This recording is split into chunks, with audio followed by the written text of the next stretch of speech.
Romeo and Juliet. So Romeo and Juliet is a play written by Shakespeare. Shakespeare was in England, but there was a lot of political issues at the time, and he wanted to talk about this. He was also a play, so he playwright, so he needed to make money by making plays. So he wrote this story, Romeo and Juliet. And what's interesting is that he sets it in Italy, but he's really talking about events that are kind of going on in England at the time, or just recently. But he didn't want to get in trouble, so what do? You set it in a place that's far away from you, that nobody's going to care. So he chose Italy, and we can talk about Italians. Nobody will be suspicious. Shakespeare won't get in trouble. Therefore, everything's good. So, Romeo and Juliet. Now, Romeo and Juliet has a pretty straightforward plot when you get through the language and just break it down to the events. So, in fact, like here we go. So, Romeo and Juliet set in Verona, and in Verona there are these two fighting families, the Capulets and the how did he say Montagues? Thank you, Montagues, Capulets and the Montagues. And the thing about these families, these are very powerful families. So they have a lot of servants also. So they kind of control the city basically. They're almost like corporations. They're so powerful, right? And they just hate each other. They just hate each other. We're talking about like Hatfields and McCoys hate. We're talking like Chargers versus Raiders hate. They just hate each other, okay? Like murderous hate. And the story starts off with a fight in the street. These two sets of servants from different families start arguing and fighting, and this fight brings in the nobles, and then it brings in the rest of the town, and then soon you have a whole riot going on with like even like old men and ladies fighting. It's crazy. It's madness. So eventually the prince comes out, the prince who is the real leader in the city and who has the authority, and he says, "Stop! Stop! Stop! Stop! Stop! No, no, we've had enough of this. We don't need any more. We've had enough killing. We've had enough of this stuff. Here's the thing: next person who has a fight like this, a duel, whoever starts it, is going to be exiled from the city." Now, here's the thing about exile at the time.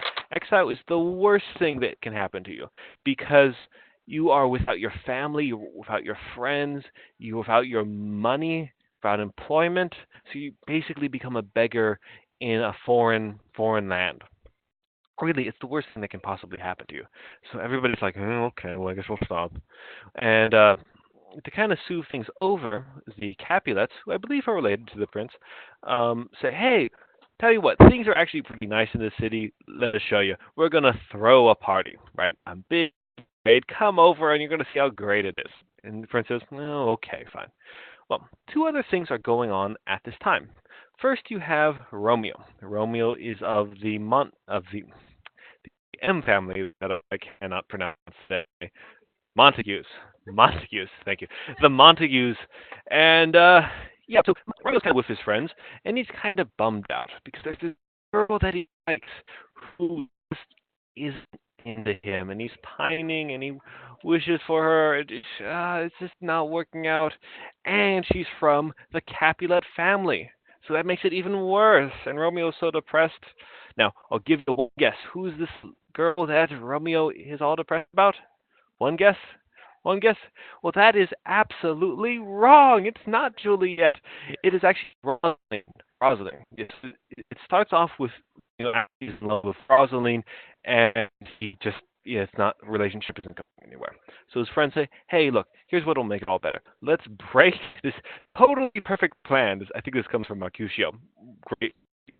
He says, "Hey, buddy, let's break into the Capulet ball. You can see your girlfriend. We'll have a lot of fun, make a lot of mayhem. Trust me, you know." Romeo's like, okay. Meanwhile, Juliet, the daughter of Mr. Capulet, the leader of the family, is about to get married to Paris. However, she has this little thing where she happens to be only 13. Yes, 13. They married them young back in the day. And the father's like, "Hey, Paris, you're a nice guy, but she's kind of 13. She's not really into this right now. Why don't you wait two years? After all, what's the worst that could happen?" So Paris is like, "Okay, fine." Well, party stops. Romeo, great. breaks into the dance, and in the dance, he he sees Juliet.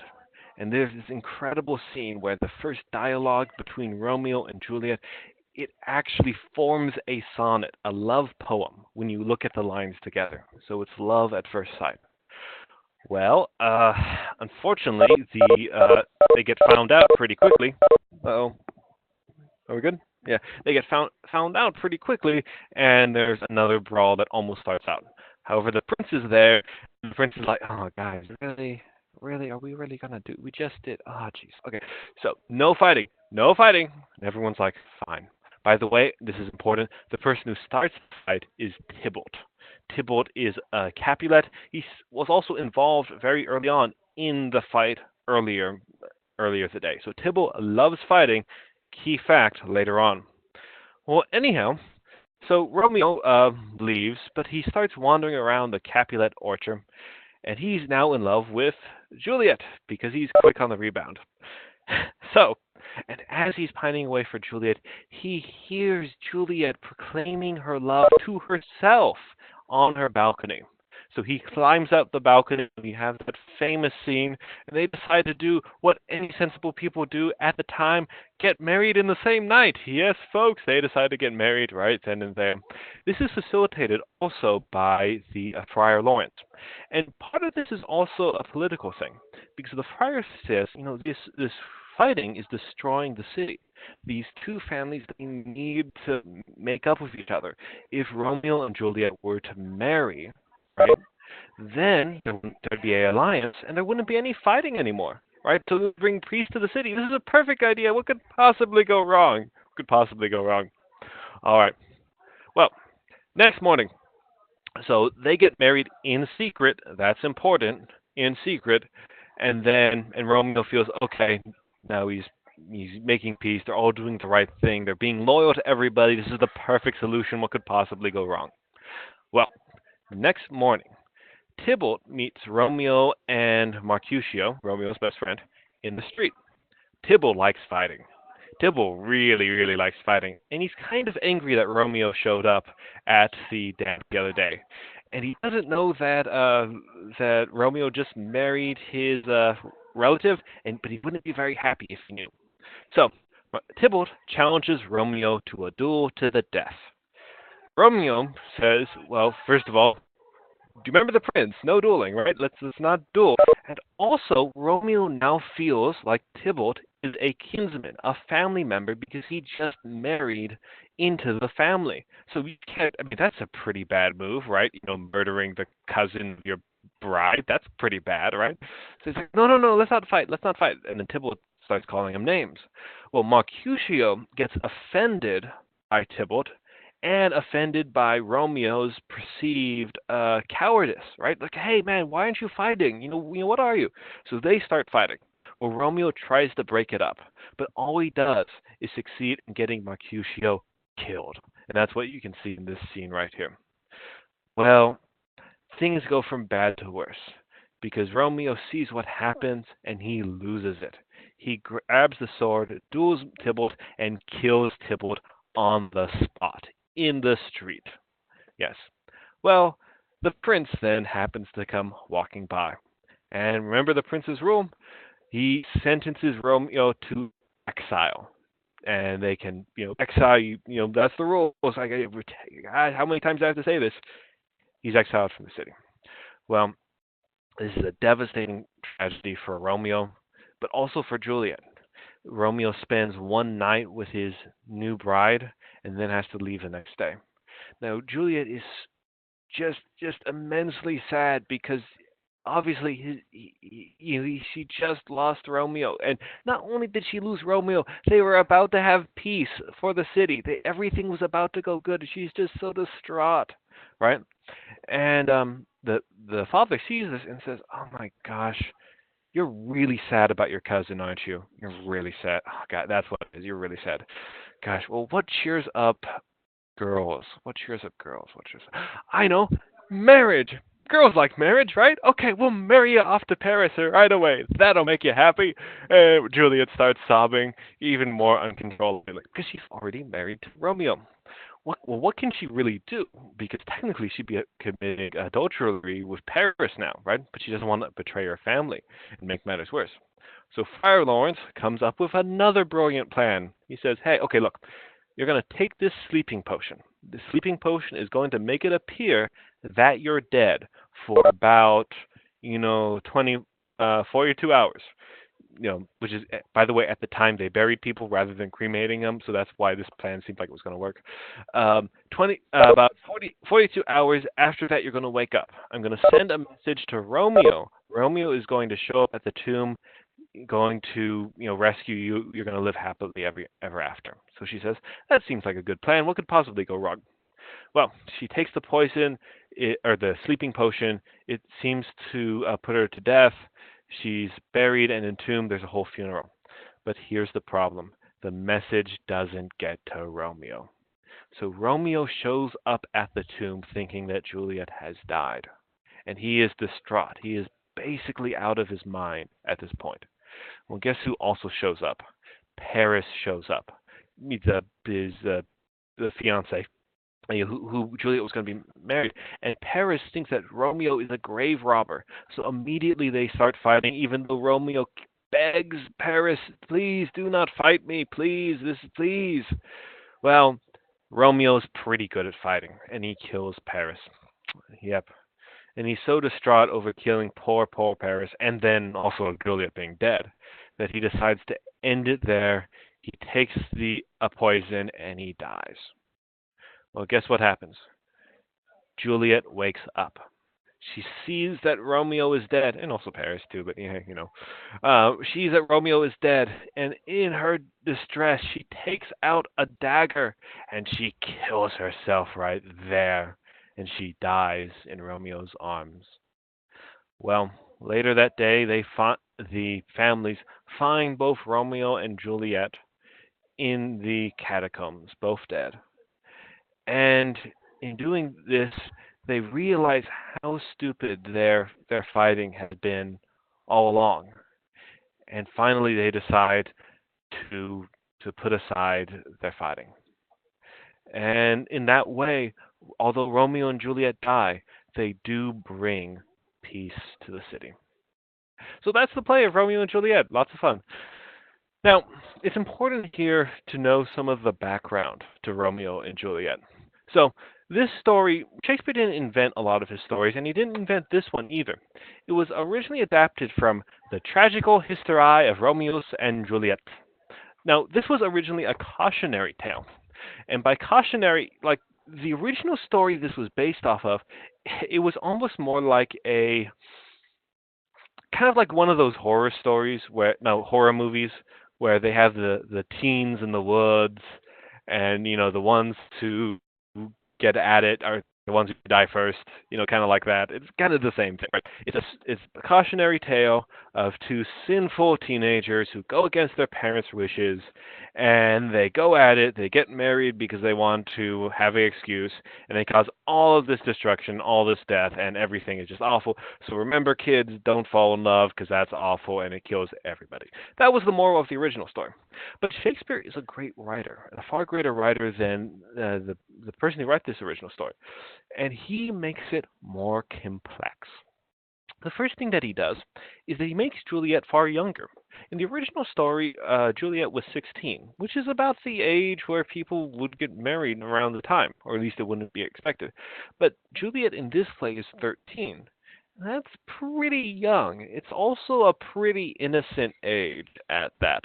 No offense to any 13-year-olds listening. But it makes it a little more believable that Juliet would be caught up in all of this, and it changes the meaning of it. She's also far more innocent in this play. Also, and this is important, Romeo and Juliet have the best lines of poetry.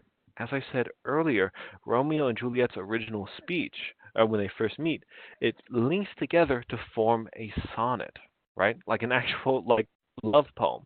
So this is maybe Shakespeare's way of suggesting that it is actually true love. Finally, what makes this more complex is that although their relationship causes all this mayhem, it does in the end bring peace back to Verona. So even though this started off as a cautionary tale, Shakespeare adds this complexity. But it's important to realize that it's not straightforward even then, because after their marriage, everything becomes tragic, right? If they hadn't pursued this, there wouldn't be all this bloodshed.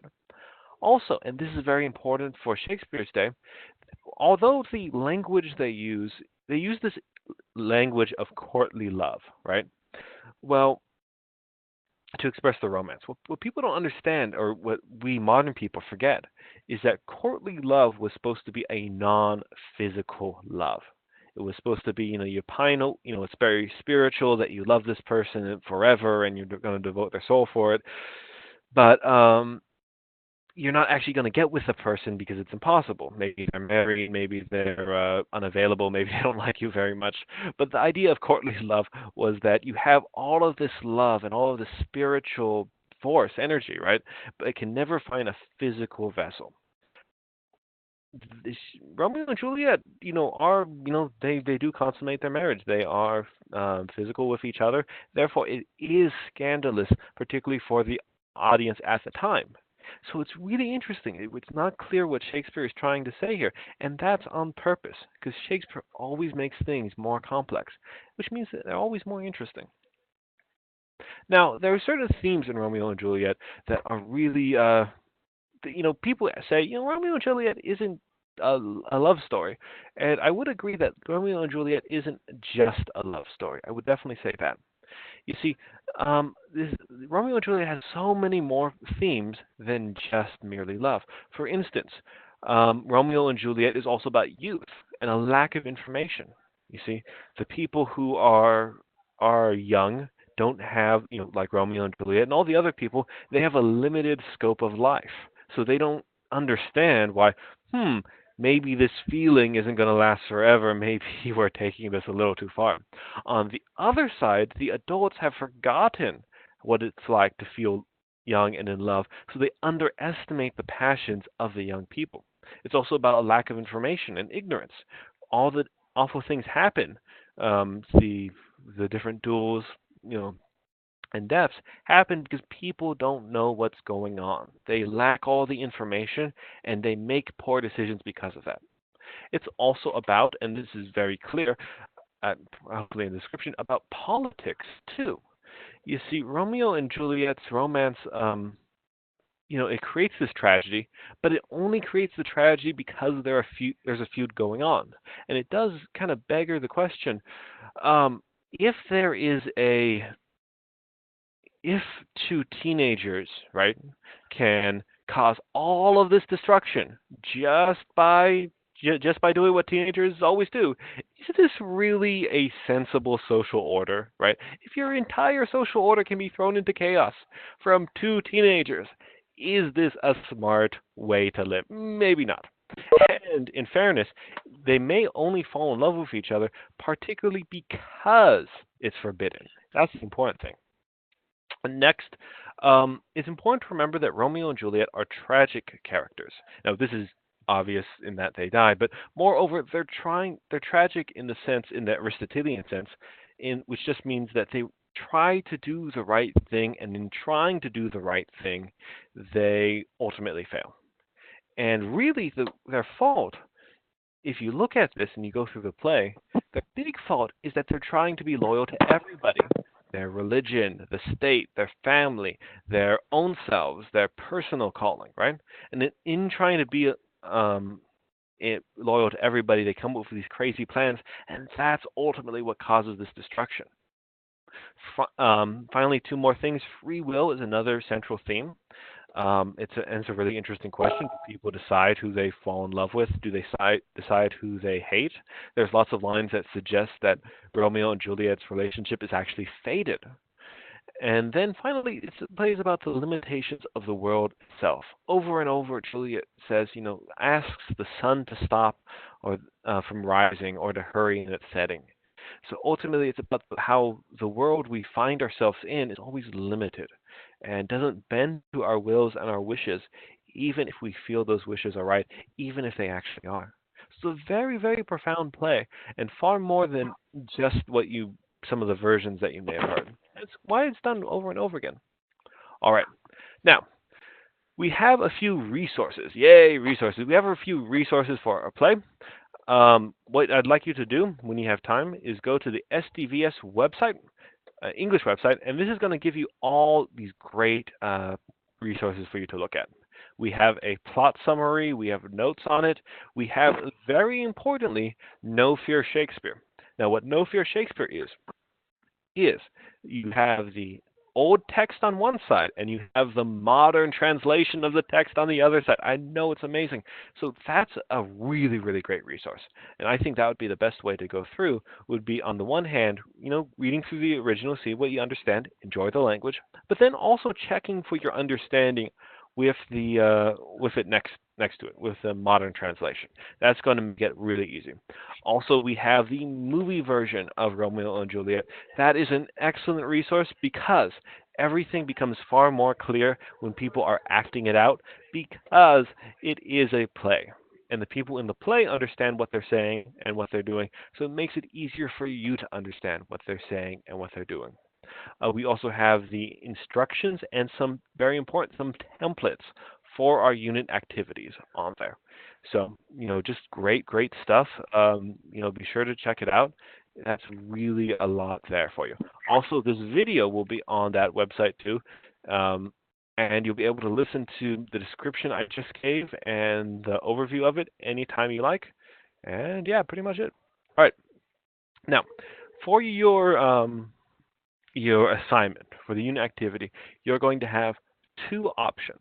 You have an analysis essay option, and then you have a character creative option.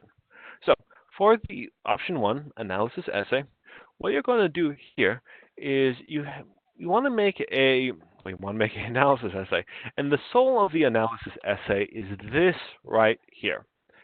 Theme plus literary device equals what the author is saying. So, the secret to a great essay is a great thesis statement. A great thesis statement for a literary analysis will be what is the theme that you want to talk about or is talked about in this work of fiction? What literary device is being used in this work of fiction? And then what is the author saying by using that literary device? So here we have just one possible example. In Romeo and Juliet, Shakespeare addresses the theme of true love and uses the character's poetic diction to show how love ennobles and elevates us. So that's a wonderful thesis statement, if I don't say so myself, because you have the theme, you have the literary device. Oh, I got these switched up. Oh, you have the theme, the literary device, and then what it's coming together to say. So you could replace this with fate instead of true love. Is the theme is of fate, free will, political violence, ignorance. You could focus on the metaphor, the simile, the characterization, the coincidences in the plot, anything at all. But the important thing is to come together and say, okay, he's using this, but what is he saying with this? And for your body paragraphs, you'll do exactly the same thing. You'll have the theme of the scene that you're talking about, so the theme and the theme of the scene, kind of a background info. Then you'll have the literary device, right? What are you going to be looking at? You'll quote the literary device, and then you'll say, all right, Shakespeare is using this in order to say this. So maybe he's using, slang or broken language to suggest that a character is foolish, right? And taken together, right? Maybe he's taking of, well, so you could do something like if the theme is that controlling people, controlling teenagers is foolish and futile, right? It is a fool's errand. And he shows this by how foolish he makes this character seem by making his language like this. You quote the language, you say, okay, obviously Shakespeare is showing you that he is, this character doesn't know what he's doing, therefore he's saying that is about the theme. All right. And here are some great themes right here, and here are some great literary devices down here. If you choose this option, I highly recommend you call a teacher or you come into the library for just a little bit of one-on-one help uh, after you've done a bit, so we can just make sure that you're writing a fantastic essay. Just my, just a, all right. Option two, yes, Pokemon. Option two. So, option two is a creative assignment, and what you're going to be doing is you're going to create a character profile for one character in the play. Now, we have already a template provided that's kind of like an RPG character, kind of like a Dungeons and Dragons character. It's really cool. But you can also use the cardmaker.net. That's right. You can turn your favorite characters from Romeo and Juliet into Pokemon, Magic, or Yu-Gi-Oh cards, any that you like. So this should be a fun thing. If you play any of those games, great. Even if you don't, or you're not familiar with it, yeah, that's fine. What you want to do for this one, though, is that you're going to make two cards of the character. So I've chosen two different cards, but for two different characters.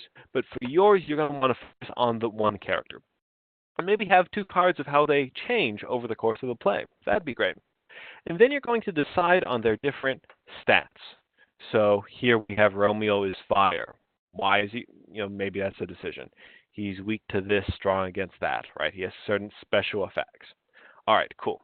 Then you're going to write two paragraphs justifying why you made those choices for that character. So maybe you say, okay, I made Romeo a fire type character, a fire type Pokemon because he he's always exploding with passion. He's exploding when he fights, etc. Right? I like this effect. Special poison. When they drink the poison, it makes them die instantly. Romeo is a character who married Juliet, so you can give a certain effect here, right? And this right here. So Juliet, why is she water? Why is she 140 health? Here's a fun resistance weakness. So maybe you could make Juliet strong against poison type, weak against knife type, something like that. Anyway, so that is the rundown. So that's pretty much what we have. All right, guys. Do you have any questions about the assignments so far? Let me jump into chat to see what your answers is. By the way, I've shared this with you, so if you want to go back to this, you can look at it. It's also going to be at our website, the slideshow. But let's exit out of this real quick.